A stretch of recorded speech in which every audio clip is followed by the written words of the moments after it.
On parle maintenant de la situation à Djibouti, situation tendue à 4 mois de l'élection présidentielle. Il faut savoir que le président sortant, Ismaël Omar Guelleh, se représente. Il est au pouvoir depuis 1999. Un rassemblement a été réprimé. Au moins 7 civils ont été tués. Ça, c'est le décompte, le bilan annoncé par le pouvoir qui dit faire face aujourd'hui à des terroristes. Selon l'opposition, il y aurait 19 morts. Bonsoir, Nicolas Germain. Qu'est-ce qui s'est passé précisément à Djibouti? Il y a quand même deux versions très différentes. On a entendu la version du pouvoir par la voix du ministre des Affaires étrangères qui était sur notre antenne à 18h et l'opposition qui a une version très différente.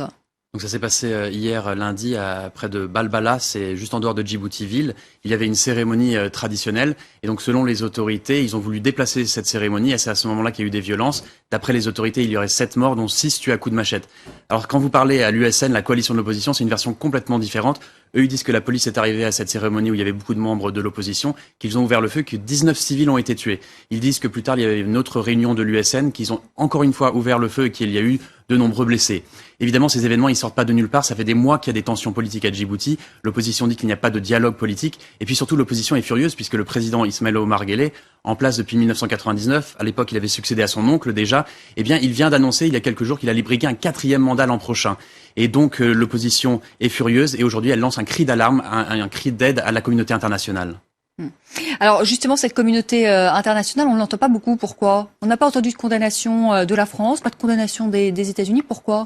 Ce qu'il faut savoir, c'est que Djibouti, c'est un petit pays, 900 000 habitants, mais c'est un pays stratégique. Déjà, la géographie, c'est la porte d'entrée du canal de Suez où transitent 20 000 navires par an. Et puis, ça a longtemps été considéré comme un îlot de stabilité dans une région très instable. Au nord, vous avez l'Érythrée. Au sud, vous avez la Somalie avec les Chebabs. Juste à quelques kilomètres en face de la mer Rouge, vous avez le Yémen où il y a une guerre civile. Et donc, pour toutes ces raisons, il y a plusieurs pays qui ont installé des bases militaires à Djibouti. La France a 1500 hommes. Les États-Unis ont près de 4000 hommes sur leur base militaire. Les Japonais ont une base. Et il y a quelques jours, on a appris que les Chinois allaient ouvrir une base militaire à Djibouti.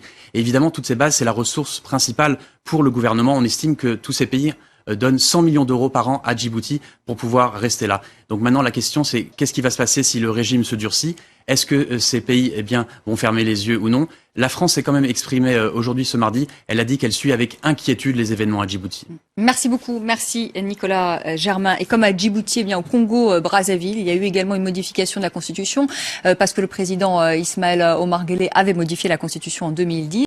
Aujourd'hui, on est dans vraiment une rupture du dialogue entre les deux parties, entre donc le régime en place et l'opposition.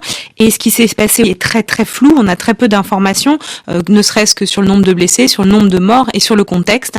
Et en ce moment, effectivement, le régime se referme sur lui-même et se renforce avec les proches du pouvoir. Et ce qu'on observe, c'est vraiment une division de plus en plus forte au sein des Issa qui sont au pouvoir actuellement. C'est le président de la République, Ismaël Omar Guelleh. Et donc là, il essaye de s'entourer de ses plus proches. Il fait un petit peu le vide dans la garde républicaine, ce qui a pu aussi causer de nombreuses frustrations ces derniers jours et expliquer le dérapage